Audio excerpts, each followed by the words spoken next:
keep going? Keep going. This was a... I'll just make the point before you start, Barney, for the Newcastle fans. Newcastle weren't much better than Canterbury. They were very poor as well, but keep going. Yeah, they had a couple more points of attack than the Bulldogs, but not many. As I said, we got exactly what we expected. It was a pretty tough, dour, low-scoring, scrappy affair for the majority of the game. The Dogs' defence, again, they just struggled really badly, especially in their own 20, which hasn't been the case so much this year, but in their own 20 in this game, they were holding and sliding when they should have been rushing. They were rushing when they should have been sliding. And I didn't look to me like they ever made the right decision in defence for the entire night. The last try for the Knights was ridiculously bad. Like Adam Clune stepped twice, dummied again, stepped a couple more times, dummied again to nobody on his inside, and then runs around and scores underneath the post while 4 Bulldogs blokes stand there and look at him. Only one bloke tried to catch him, and he dove at him and missed him by about a metre. It was ridiculous. The Dogs looked tired for the majority of the game. The first probably 15 minutes, they had some energy, and then they just seemed to gas out and have nothing in the tank whatsoever. Jackson was probably the best for the Bulldogs, which probably says a lot about your team when Josh Jackson's the best player on the field at this stage of his career. Stimson was okay. Burton and Josh Adokar were really the only two that looked like any chance of scoring points for the Bulldogs. Corey Waddell, again, I know it's one of Gump's favourite things to do is kick Corey Waddell week after week, but I'm going to kick him this week too, as well as Tavita Pangai Jr. They were extremely poor in this game.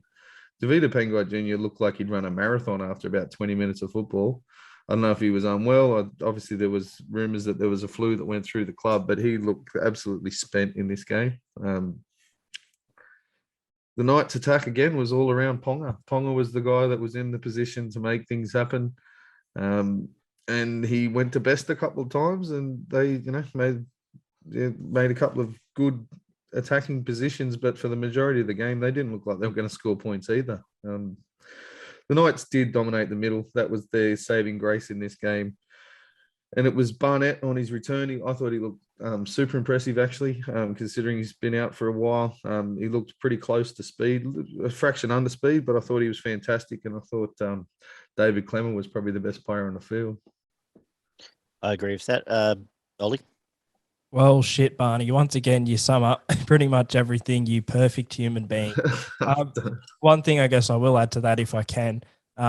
In the second half, I think a lot of what it came down to was Newcastle's possession in Canterbury's half.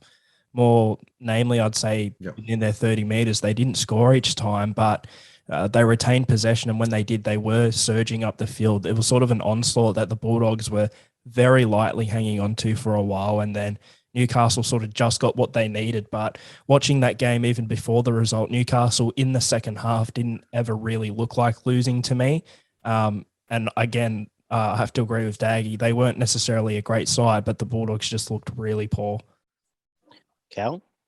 Yeah, it was just this game did stink, but the lack of effort from the Doggies was just so poor.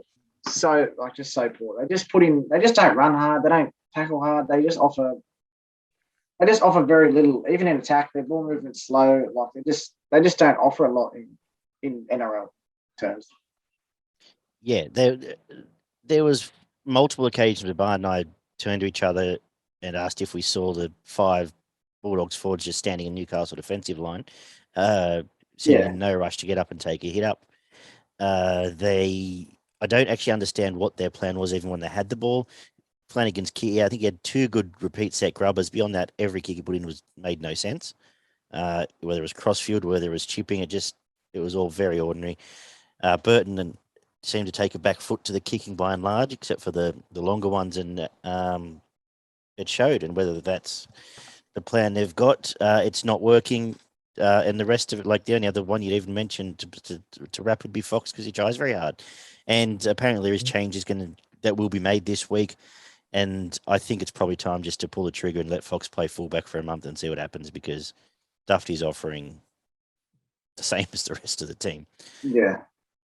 Yeah, absolutely. And I think they're not far away from being able to bring in young Carraz and the other fella there.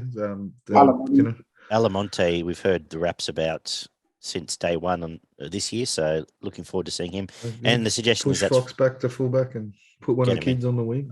Carraz should be playing there, and if Alamonte's fit, then from all understanding, give him the rest of the season to get used to first grade.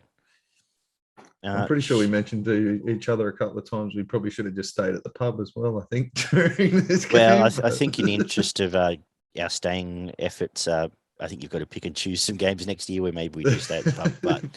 But it was good to see. Interesting to see just how deep Ponga sets up in defence. I think he was the deepest fullback all week, wanted nothing to do with the front line, and I can't imagine his communication. Especially in that first half, he was good 40 metres behind the line. And I can't imagine they couldn't have heard him. No, and as a result, as captain, I can't imagine his communication can be the best compared to what we saw in some other games across the weekend. So, but he's got his nice fat contract, so I'm very happy for him. Clemmer 3 points, I thought. Barnett 2, and look, probably Bradman best one.